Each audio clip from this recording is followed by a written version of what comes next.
It's just a scary thought knowing that, our culture will get lost with tariffs. Local Mexican stores are sharing their fears for the future with Trump's tariffs now enacted. If you're an angler, if you're a boater, if you drink water, projects like this benefit you. Plus, how the federal funding freeze is impacting our watershed. And we'll see some wet and slippery roads tonight. Some snowier conditions, mainly above 3,000 feet. We'll talk additional rain and snow amounts and your forecast into the weekend in just a bit. Live, local, late breaking. This is NewsWatch 12 at 6. Despite recent challenges in Grants Pass surrounding city funding, the Mobile Integrative Navigation Team, otherwise known as MINT, now has a permanent home. Thanks for joining us tonight. I'm Haley Gravitt. NewsWatch 12 with Samantha Kadira spoke with them about how they plan to continue providing support to the homeless community in Grants Pass.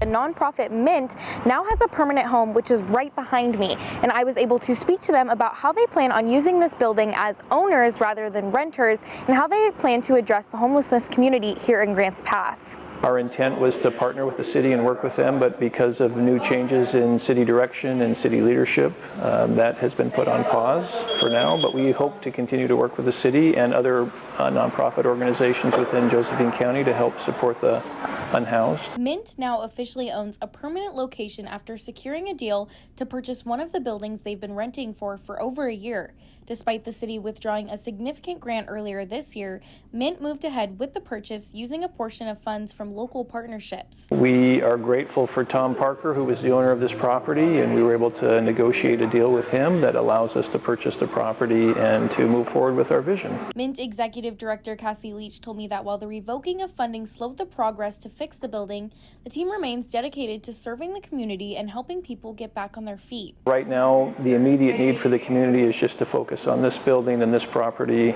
and to provide the services that we can for our population. City councilors and community members raised concerns about the condition of the building, but Mint decided to move forward with the purchase anyway and is ready to tackle the challenges. The building is almost 100 years old, and there's just a lot of work that needs to go into it to maintain it for what we hope to do. And despite the age of the building, Mint has already received help from local volunteers and contractors who have donated time and materials to begin necessary repairs.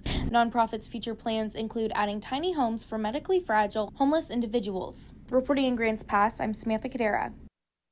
Let's check in tonight with Storm Tracker 12 Chief Meteorologist Matt Hoffman, where some of us have seen some rain today, others still waiting for it. How long are the storm chances expected for? Well, the best chances for rain and snow is going to be really through the overnight hours, and then a lot of the rain and snow shower activity is going to wrap up as we go through the morning tomorrow. Take a live look across our NewsWatch 12 weather cam network. A lot of mostly cloudy conditions right now. Temperatures have dropped back into the low 50s in Medford. We've been dry, but you can see more in the way of rain and snow showers to the east and to the south, and then even to the west, seeing some shower activity fairly spotty into Josephine and Curry County. Mount Shasta area, we've been seeing some of that snow, and also now snow impacting towards Snowman Summit. We will look for some slippery roads in our higher elevations, including along and east of the Cascades, some spotty to scattered snow showers east of the Cascades, and we are starting to see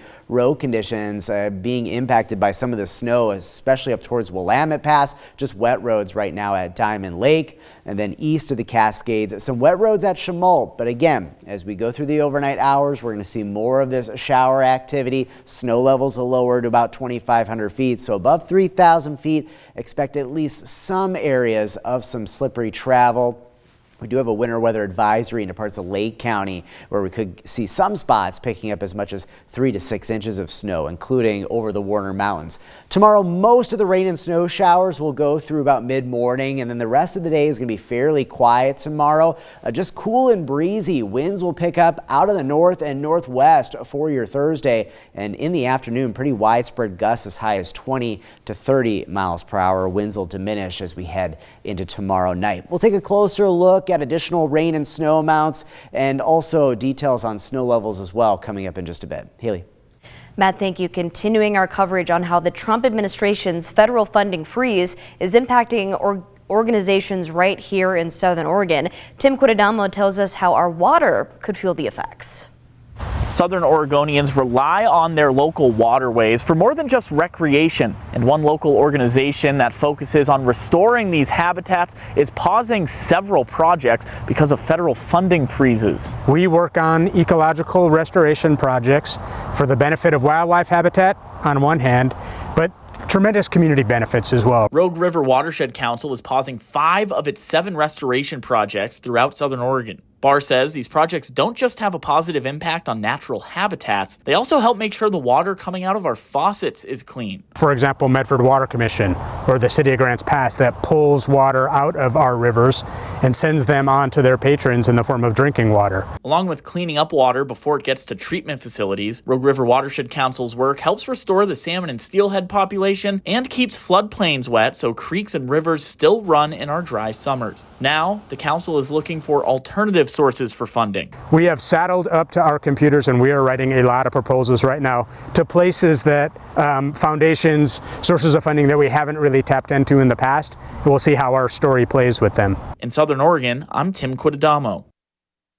And as federal funding freezes continue to impact communities across the country, attorneys general from Oregon, Arizona, New Mexico, and Minnesota are hosting a virtual town hall right now. The hearing is an opportunity for community members to share how they've been impacted and hear how representatives are responding. That town hall is happening now and it will last until 7. A link to that live stream can be found on our website, kdrv.com. And now to Trump's tariffs. Mexico, Canada, and China still vowing tariffs of their own as consumers brace for the impact. Rocky Walker spoke with a local Mexican market about how the tariffs could impact their business. Here at the Michoacan Mexican Market in Medford, a mixed nut bar like this is about $3. A bag of chips is about $4. But with the 25% tariffs on Mexican imports, they might have to raise the price to about $3.75 and $5. Here's what the owners had to say. We know that everything will be going up in price. We just don't know exactly how much. It's a little bit scary knowing that, we will have to raise our prices here as well to be able to make, enough profit to keep the business running. The response of a small family-run business to the 25% tariffs now instilled on products from Mexico. With majority imported products and an already low profit margin, they worry for what this can mean. We try to keep our prices lowered, so people keep coming back, but we're not sure how that'll entail with what, the tariffs are going to be. Especially as a smaller business with little resources. Food for Less and Winco and all these other grocery stores, they're able to buy everything, in bulk, so it's a bit cheaper for them. So I know they'll be able to sell things for cheaper. And, knowing that, we have to raise prices a little bit more, it's kind of scary knowing that, we can get it for cheaper here at other big grocery stores. Concerned that paired with already rising grocery costs, some may just choose to save their money. If everything is starting to increase slowly, we are going to have to raise our prices and nobody's going to want to try and, buy anything because of how expensive everything is getting. In a rural area with little examples of Mexican markets and culture, there's already a fear that rising tariffs could cause them to shut down. We come from nothing, all of our immigrants families. We come to the States hoping for a better life, bringing our children, trying to give them a better life than they otherwise would have in Mexico. It's just a scary thought knowing that, our culture will get lost with tariffs. Reporting in Medford, I'm Rocky Walker.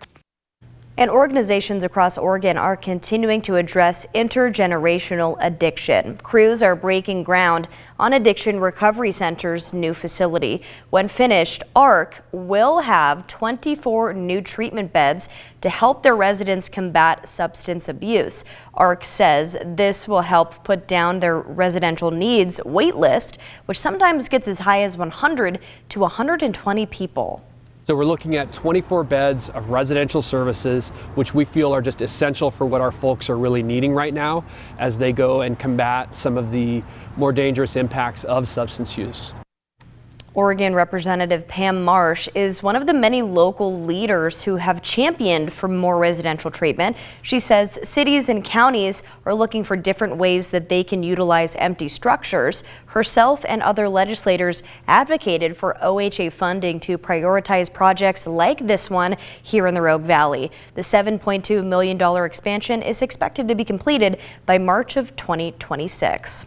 And 3 government buildings in Medford have been officially put up for sale. The 3 buildings up for sale include the James A. Redden U.S. Courthouse and is considered one of the remaining federal courthouses in Southern Oregon.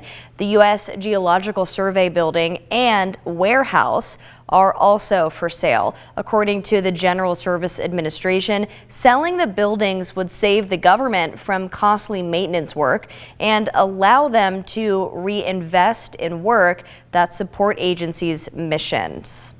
Now, following up on the collapse of the North Medford gym roof, the demolition is set to begin on Monday. The initial focus for crews is the collapsed area of the main gym.